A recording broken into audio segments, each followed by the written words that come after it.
네, 안녕하세요. 12월 15일 슬기로운 신앙생활 곧 은혜와 사랑에 대한 22번째 시간을 찬송가 324장을 들으면서 시작합니다.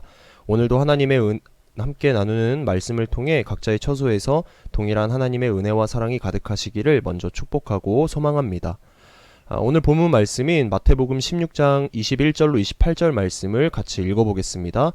이때로부터 예수 그리스도께서 자기가 예루살렘에 올라가 장로들과 대제사장들과 서기관들에게 많은 고난을 받고 죽임을 당하고 제3일에 살아나야 할 것을 제자들에게 비로소 나타내시니 베드로가 예수를 붙들고 항변하여 이르되 주여 그리 마옵소서 이 일이 결코 주께 미치지 아니하리이다. 예수께서 돌이키시며 베드로에게 이르시되 사탄아 내 뒤로 물러가라. 너는 나를 넘어지게 하는 자로다. 내가 하나님의 일을 생각하지 아니하고 도리어 사람의 일을 생각하는도다 하시고 이에 예수께서 제자들에게 이르시되 누구든지 나를 따라오려거든 자기를 부인하고 자기 십자가를 지고 나를 따를 것이니라. 누구든지 제 목숨을 구원하고자 하면 잃을 것이요 누구든지 나를 위하여 제 목숨을 잃으면 찾으리라. 사람이 만일 온 천하를 얻고도 제 목숨을 잃으면 무엇이 유익하리요? 사람이 무엇을 주고 제 목숨과 바꾸겠느냐? 인자가 아버지의 영광으로 그 천사들과 함께 오리니 그때 각 사람이 행한 대로 갚으리라. 진실로 너희에게 이르노니 여기 서 있는 사람 중에 죽기 전에 인자가 그 왕권을 가지고 오는 것을 볼 자들도 있느니라. 아멘. 네, 이 말씀을 통해 우리를 인도하시는 하나님께 감사하자라는 목표를 가지고 함께 나누어 보도록 하겠습니다. 오늘 말씀의 이야기는 가이사랴 빌립보라는 곳에서 일어난 이야기입니다. 이곳은 아주 중요한 장소라고 말할 수 있는데 바로 여기서 예수님과 제자들은 중요한 전환점을 맞이하게 되기 때문입니다.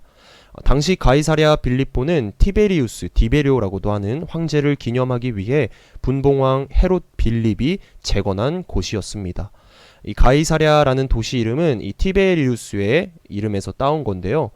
당시 지중해 연안에도 가이사랴라는 이름의 도시가 있어서 헤롯 왕은 자신의 이름인 빌립을 추가하여 그래서 가이사랴 빌립보라는 도시로 불려지게 되었습니다. 이곳은 신과 같은 존재인 황제를 섬기는 중심지였다라고 보면 되겠습니다. 예수님은 바로 이곳에서 제자들에게 말씀하셨습니다. 13절에 보면 사람들이 인자를 누구라 하느냐라고 말씀하시죠.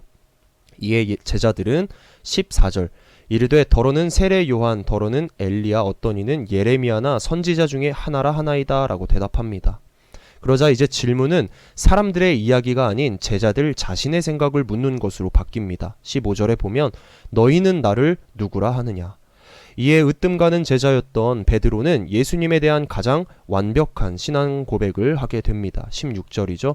주는 그리스도시요 살아계신 하나님의 아들이시니이다. 아멘. 돈과 권력이 중심이었고 또 황제가 곧 신이 되는 그곳에서 황제가 아닌 예수님을 주 그리고 구원자 또 하나님의 아들이라 고백한 것입니다. 예수님은 이런 베드로에게 복을 선언해 주시면서 주님의 교회를 세우시겠다고 말씀하시면서 기뻐하셨습니다. 그러나 실은 이 고백은 아직 참된 의미에서의 신앙 고백이 되지는 않습니다. 이 고백은 그저 지금까지 예수님께서 보여주신 멋지고 화려하며 승리하는 모습만을 생각하며 한 대답이었기 때문입니다. 뒤에서 나눠보도록 할게요. 자, 그런데 그럼에도 불구하고 이 고백은 이제까지 그 어떤 예수님에 대한 고백보다도 완벽하고 온전한 내용을 담고 있습니다. 적어도 명목상으로나마 예수님이 그리스도임을 제대로 아는 사람이 이 땅에 생겨나기 시작했음을 알려주는 것이기 때문입니다. 오늘 본문은 20절의 말씀과 이어서 볼 필요가 있습니다. 20절에 보면 이에 제자들에게 경고하사 자기가 그리스도인 것을 아무에게도 이르지 말라 하시니라 라고 기록되어 있죠. 그리고는 오늘 본문 21절은 이때로부터 라는 말로 시작하게 됩니다. 이 말은 제자들에게 자기가 그리스도인 것을 아무에게도 말하지 말라고 말씀하신 예수님과 또 베드로의 고백을 듣고 기뻐하신 예수님을 사뭇 다른 느낌을 전해주게 합니다. 예수님께서는 이전까지 자신의 고난과 죽음에 대해서 직접적으로 말씀하신 적이 없습니다. 그러나 이제는 때가 되었습니다. 베드로가 말하는 그리스도와 또 살아계신 하나님의 아들이라는 말이 무엇을 뜻하는지를 알려줄 때가 온 것이죠. 그래서 예수님은 이때 곧 베드로의 고백 이후로부터 예수님 자신의 고난과 죽음 그리고 부활에 대해서 명확하게 말씀하시기 시작합니다. 그런데 이 말씀은 제자들에게는 꽤나 큰 충격으로 다가왔습니다. 제자들은 이때까지 예수님께서 구원자이시니까 또 하나님의 능력을 지닌 하나님의 아들이시니까 이스라엘을 해방시키고 다시 다윗 시대의 영광을 되찾게 해줄 것으로 생각하고 있었기 때문입니다. 그들은 예수님의 고난과 죽음 그리고 부활에 대한 말씀을 받아들일 리가 없었습니다. 아니, 받아들이기 싫었을 겁니다. 그래서 이번에도 역시 베드로가 앞장서서 예수님께 말하죠. 베드로가 예수를 붙들고 항변하여 이르되 주여 그리 마옵소서, 이 일이 결코 주께 미치지 아니하리이다. 개역개정 성경에서는 항변하여 라고 기록되어 있는데 이 번역은 실은 좀 많이 순화한 표현입니다. 이 항변하여를 NIV 성경에서 영어로 리부크라고 표현을 했는데요. 이 단어의 뜻은 꾸짖다, 질책하다, 비난하다라는 뜻을 가지고 있습니다. 그렇다는 말은 베드로는 지금 예수님에게 예수님, 말도 안 되는 말씀하지 마십시오 라고 꾸짖고 비난했던 겁니다. 실은 베드로의 항변은 예수님을 위한 걱정도 걱정이지만 또 다른 의미로 비추어 볼 때는 믿음의 확신이 부족했다고 말할 수도 있겠죠. 그래서 베드로의 말을 들은 예수님은 23절과 같이 말씀하십니다. 예수께서 돌이키시며 베드로에게 이르시되 사탄아 내 뒤로 물러가라. 너는 나를 넘어지게 하는 자로다. 내가 하나님의 일을 생각하지 않고 도리어 사람의 일을 생각하는도다 하시고, 예수님께서 베드로를 꾸중하신 이유는 그가 하나님의 일이 아닌 사람의 일만을 생각했기 때문입니다. 베드로에게는 분명히 위에서 말씀드린 것처럼 예수님을 걱정하는 마음이 컸을 겁니다. 그러나 마음 한켠에는 베드로 자신을 포함한 제자들이 의지하고 또 바리새인과 서기관들, 하물며 제사장들 역시 함부로 하지 못한다는 현실적인 기대가 무산될지도 모른다는 두려움도 아주 강했을 겁니다. 그런데요, 실은 우리가 오늘 본문을 읽으면서 베드로에 대해 쉽게 비난할 수도 있겠지만 우리가 곰곰이 생각해보면 누구든지 아마 그 자리에 있었다면 그럴 수밖에 없었을 겁니다. 3년의 세월을 그리운 고향과 사랑하는 가족들을 뒤로 한 채 예수님만 바라보고 따라온 그들입니다. 그런데 정작 예수님은 이제 곧 자신이 사람들로부터 고난과 핍박을 받고 이내 죽음을 맞이하게 될 거라는 하늘이 무너지는 말씀을 하십니다. 모든 기대가 단번에 무너져 내리는 느낌과 함께 큰 배신감 역시 느낄 수밖에 없었을 겁니다. 또한 그렇게 사랑하고 존경하는 예수님이 죽는다니 제자들로서 어떻게 그냥 있을 수 있었겠습니까? 제자들은 지금껏 인도하신 예수님을 향해 모두 어이가 없는 표정들을 짓고 있음을 우리가 짐작해 볼 필요가 있습니다. 그런데 그때 예수님께서 말씀하시죠. 24절입니다. 누구든지 나를 따라오려거든 자기를 부인하고 자기 십자가를 지고 나를 따를 것이니라. 아멘. 제자들이 앞으로도 자신을 따르려면 반드시 알아야 할 것을 말씀해 주시죠. 바로 자기 부인, 자기 십자가 지기. 예수님의 이 말씀은 예수님을 따르는 일이 최악의 상황일 때에는 자기 목숨을 내놓을지도 모르는 위험천만한 일들이 도사리고 있음을 암시하는 말씀입니다. 자기를 부인하고 자기 십자가를 지는 것, 실은 이는 예수님께서 이미 행하셨고 앞으로 그렇게 하실 일들이었습니다. 예수님은 성자 하나님이셨지만 스스로 낮추사 인간의 몸을 가지고 이 땅에 오셨고 그렇게 인간으로 살아가셨습니다. 그러기 위해서 예수님은 하늘 영광을 내려놓으셔야만 했고 하나님으로 대접받는 일을 포기하셔야만 했습니다. 우리가 믿는 하나님은 전지전능하신 분이기에 고통과 고난 그리고 죽음을 겪으실 필요가 없는 분이시죠.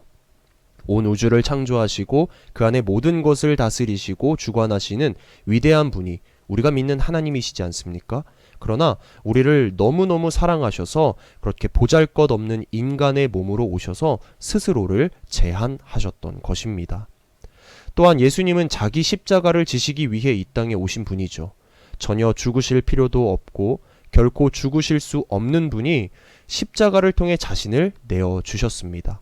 기꺼이 그렇게 행하셨습니다. 왜? 이것이 바로 성부 하나님의 뜻이었기 때문입니다. 예수님이 자기를 부인하시고 자기 십자가를 지신 결과 우리는 오직 유일하신 하나님만이 베푸실 수 있는 구원을 선물로 받았습니다. 얼마나 감격스럽고 감사한 일입니까? 그 예수님을 따르는 제자들이라면 예수님의 이 말씀, 자기를 부인하고 자기 십자가를 지라는 스승의 말씀에 따라가는 것이 당연합니다. 그런데 예수님은 너희들도 나를 따라 죽으라 라는 1차원적인 의미를 가지고 하신 말씀이 아닙니다. 그래야만 너희가 비로소 살리라. 이것이 24절에 담긴 예수님의 진정한 의미라고 볼 수가 있죠. 정말 사랑하기 때문에 이와 같이 행하라 라고 말씀하신 겁니다. 예수님은 계속해서 말씀하십니다. 25절에 보면 누구든지 제 목숨을 구원하고자 하면 잃을 것이요 누구든지 나를 위하여 제 목숨을 잃으면 찾으리라. 아멘. 그렇죠. 예수님께서 고난과 고통을 겪으시면서까지 자기를 부인하고 자기 십자가를 지신 것은 결국 그것이 참된 생명으로 가는 유일한 길임을 아셨기 때문입니다. 로마서 5장 19절에 보면요. 한 사람의 순종치 아니함으로 많은 사람이 죄인 된 것 같이 한 사람의 순종하심으로 많은 사람이 의인이 되리라 라는 말씀이 기록되어 있습니다. 여기서 순종하지 않았던 한 사람은 아담을 말합니다. 아담은 자신의 불순종 때문에 자신이 죽었을 뿐 아니라 그의 뒤를 이어 태어나는 자신의 모든 후손들을 죄로 인한 죽음으로 몰아넣게 되죠. 그러나 예수님은 정반대였습니다. 예수님은 하나님의 말씀에 순종하사 생명을 버리셨습니다. 그런데 이 한 사람의 이 예수님의 결과가 어떠합니까? 많은 사람이 의인이 되리라. 네, 예수님을 믿는 사람들이 아담 때문에 죄를 안고 태어나 결국 죽을 수밖에 없었던 사람들을 다시 생명을 얻게 하신 것입니다. 그렇다면 예수님은 우리를 위해서 버리기만 하셨을까요? 아닙니다. 정말 엄청난 것, 최고의 것을 얻으셨습니다. 빌립보서 2장 6절로 11절 말씀을 우리가 함께 볼 텐데요. 이 말씀에서 예수님에 대해서 이렇게 기록하고 있습니다. 그는 근본 하나님의 본체시나 하나님과 동등됨을 취할 것으로 여기지 아니하시고 오히려 자기를 비워 종의 형체를 가지사 사람들과 같이 되셨고 사람의 모양으로 나타나사 자기를 낮추시고 죽기까지 복종하셨으니 곧 십자가에 죽으심이라. 이제 여기서부터가 중요한데요. 이러므로 하나님이 그를 지극히 높여 모든 이름 위에 뛰어난 이름을 주사 하늘에 있는 자들과 땅에 있는 자들과 땅 아래에 있는 자들로 모든 무릎을 예수의 이름에 꿇게 하시고 모든 입으로 예수 그리스도를 주라 시인하여 하나님 아버지께 영광을 돌리게 하셨느니라. 아멘. 네, 예수님께서는 비우시고 버리심으로써 무엇을 얻으셨습니까? 모든 이름 위에 뛰어난 이름을 얻으셨고 예수님을 통해서만이 하나님 아버지께 영광을 돌릴 수 있도록 인도하시는 위대한 중재자의 역할이 되셨습니다. 때문에 이제 곧 있을 핍박과 죽음에도 담대히 나아가실 수 있었던 것이죠.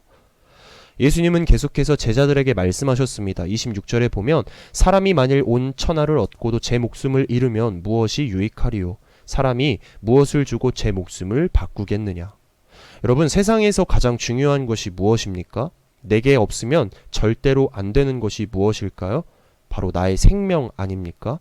많은 부귀와 영화를 가지고 있다 한들 건강하지 않고 생명이 위태로우면 무슨 소용이 있겠습니까? 그 많은 부와 권력들을 우리가 죽어서도 다 가져갈 수 있습니까? 아니죠. 네, 예수님은 이를 아시고는 제자들에게 이와 같이 말씀하신 겁니다. 이 세상에서 죽음만큼 공평한 것이 없습니다. 누구나 태어나면 반드시 죽기 마련입니다. 우리가 이 땅에서 얻고 누리는 것들, 또 내가 중요하게 생각하고 그것을 위해서 내 삶의 전부를 바쳤다 하더라도 그것의 가치와 의미는 이 땅에 머무는 동안만 유지될 뿐입니다. 그리스도인인 우리는 영생을 바라보며 살아가야 합니다. 예수님은 지금 제자들에게 그리고 오늘날 우리에게 말씀하고 계십니다. 썩어 없어질 것들을 붙들고 살지 말고 진짜를 붙들고 살아가야 할 영생, 곧 이 땅에서만이 끝이 아닌 하늘나라 천국에서 영원토록 하나님을 찬양하며 살아가라 라고 말입니다. 사랑하는 성도 여러분, 이 땅을 살아가면서 내가 생각하는 귀하고 가치 있는 일을 얻는 것에는 쉬운 것이 하나도 없죠. 하물며 하나님께서 친히 베푸시는 무엇보다도 귀하고 가치 있는 이 영생을 얻는 일이라고 어디 쉽겠습니까?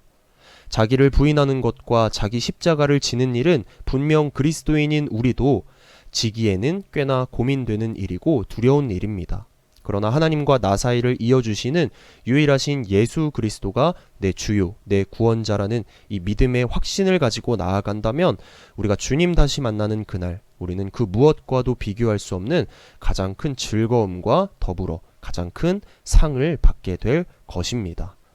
그러니 어디든지 주를 따라 가십시오. 또 한없는 은혜를 내려주셔서 항상 돌봐주시는 예수님께서 걸어가신 하늘나라 천국으로 인도하심을 따라서 나의 나됨은 내려놓고 주님과 같이 걸어가는 그 믿음의 열정이 사그라들지 않고 계속해서 활활 타오르는 저와 여러분 되시기를 주님의 이름으로 축복하고 소망합니다.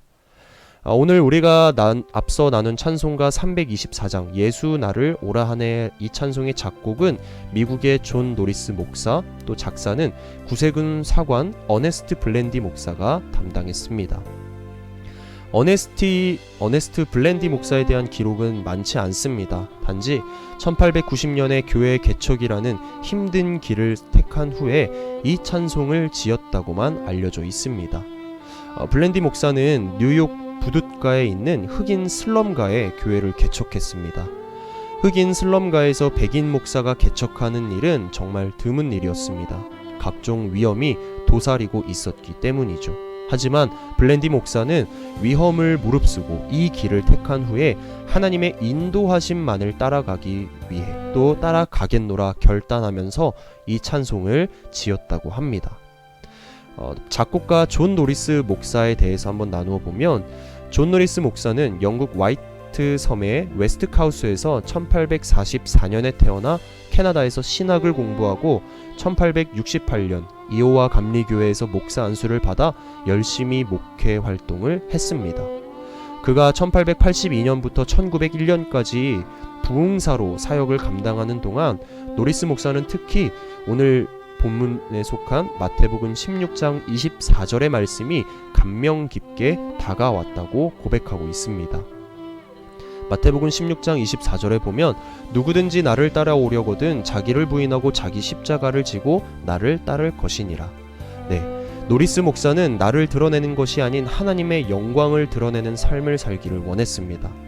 오늘 이 찬송에도 보면 알 수 있듯이 크신 은혜를 베푸시며 항상 돌보시는 하나님은 죄인의 자리에 있으며 심판받아 마땅한 자기 자신을 또 우리를 끝까지 인도하시는 하나님께 감사하고자 하는 마음으로 이 곡을 작곡했다고 합니다. 우리는 모두 죄인입니다. 하지만 하나님은 죄인인 우리를 너무나 사랑하셔서 친히 자기를 부인하시고는 인간의 몸을 입으시고 이 땅에 오셨습니다. 그리고 십자가를 지심으로 우리에게 구원을 베풀어 주셨습니다. 도대체 무엇으로 이 은혜를 갚을 수 있을지 감히 떠오르지가 않습니다. 하나님께서 주시는 은혜의 깊이와 넓이를 감히 헤아릴 수가 없습니다. 예수님께서 제자들에게 말씀하신 자기를 부인하고 십자가를 지는 것은 남들은 하지 않고 이해 안 되는 일로 생각할지라도 우리는 그래야만 합니다. 이것을 통해서만이 생명, 영생을 얻을 수 있기 때문입니다. 한편으로는 두렵습니다. 또 머뭇거려지고 주저하게 됩니다. 그러나 앞서 계신 예수님께서 우리를 인도하시니 두려워하거나 머뭇거리거나 주저하지 마십시오. 오히려 믿음의 확신을 가지고 가장 큰 즐거움과 더불어 가장 큰 상을 베푸실 하나님을 기대하는 저와 여러분이 되시기를 주님의 이름으로 축복하고 소망합니다. 오늘 우리는 마태복음 16장 21절로 28절 말씀과 예수 나를 오라 하네 라는 찬송을 통해 하나님이 어떤 분이신지를 다시 한번 깨달았습니다. 오늘 우리에게 하나님은 어떤 분이십니까? 우리 하나님은 우리를 인도하시는 하나님이십니다. 사랑하는 성도 여러분, 예수님께서 우리를 지금도 인도하고 계십니다. 우리를 향해 오라 라고 말씀하고 계십니다. 우리는 예수님의 인도하심에 yes 라고 응답하여 어디든지 주를 따라 주와 같이 걸어가야 합니다. 그것이 성도가 가져야 할 참된 모습이죠. 예수 그리스도께서 우리를 하나님께서 거하고 계신 하늘나라 천국으로 인도하고 계십니다. 그런데 그날이 언제일지는 아무도 모릅니다. 그러나 모르기 때문에 우리는 희망을 가질 수 있지 않습니까? 만약 그때가 언제인지 우리가 알고 있었더라면 우리 마음에는 그냥 두려움만으로 가득 차 있었을 겁니다. 그러니 우리 희망을 가지십시오. 지금은 강림절 기간입니다. 이 땅에 오실 주님을 기대하고 기다리며 마라나타, 주님 어서 오시옵소서라는 기쁨이 가득 찬 희망을 품고 살아가는, 우리를 인도하시는 예수님을 바라보며 살아가는 저와 여러분 되시기를 다시 한번 주님의 이름으로 축복하고 소망합니다. 네, 기도하겠습니다. 사랑이 많으신 아버지 하나님, 오늘 우리에게 말씀으로 다가오셔서 이 말씀으로 하나님의 은혜와 사랑을 깨달을 수 있게 하심에 깊은 감사를 드립니다. 우리가 어디에 있든지 항상 의의 길로 인도하시는 주님 덕분에 하늘나라 천국을 소망할 수 있습니다. 이 땅에서 오는 각종 두려움이 나를 애워쌀지라도 우리를 인도하시는 믿음의 확신을 가지고 우리보다 한 발 앞서 가신 예수님의 손을 붙잡고 그 예수님의 인도하심을 따라 의의 길을 걸어갈 수 있도록 지켜 보호하여 주시옵소서. 나의 나된 것은 과감히 버리고 주님이 지셨던 십자가를 내가 지어 남들은 비록 가지 않는 길일지라도 그 길의 끝에 두 팔 벌려 맞이하실 주님을 우리가 기대할 수 있도록 주님 힘도하여 주시옵소서. 보살펴 주시옵소서. 오늘 말씀 잘 붙잡고 다가올 주일을 기뻐하며 기대하는 우리가 되기를 소망하며 감사드리며 주 예수 그리스도의 이름으로 간절히 기도드립니다. 아멘. 네, 수고하셨습니다. 우리 다음 시간에 뵙겠습니다. 안녕.